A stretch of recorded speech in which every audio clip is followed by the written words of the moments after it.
देवघर वाले बाबा की।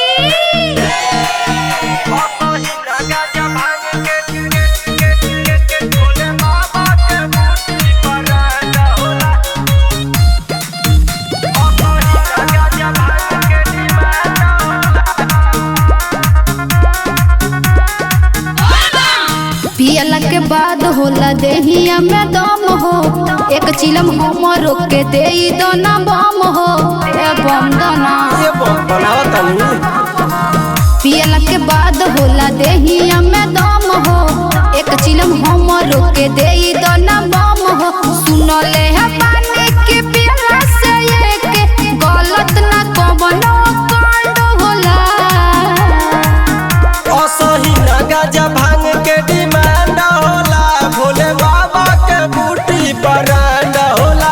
असही ना गाजा भांग के डिमांड होला, भोले बाबा के बूटी ब्रांड होला। बोला बोला देवघर वाले बाबा की।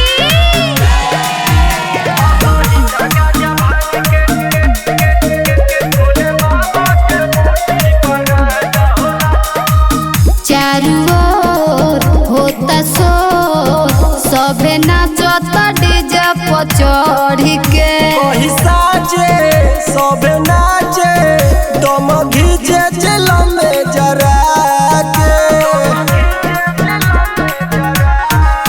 चारू ओर होता शोर, सभे नाचता डीजे पर चढ़ के। कहीं साजे सबे नाचे, दम घीचे चिलम में जरा के। पीही न जे भी बूटी न कर, उनकर सुना डांड होला। असही ना गाजा भांग के डिमांड होला, भोले बाबा के बूटी ब्रांड होला। असही ना गाजा भांग के डिमांड होला, भोले बाबा के बूटी ब्रांड होला।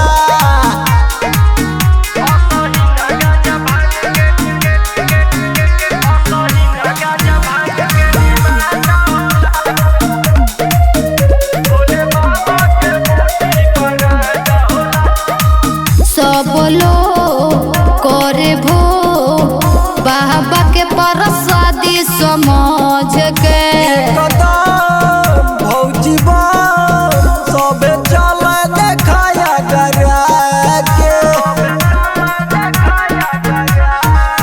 सब लोग करे भो बाबा के प्रसादी समझ के। कदम भौजी बम सबे चल तारे अगर कृष्ण बेदा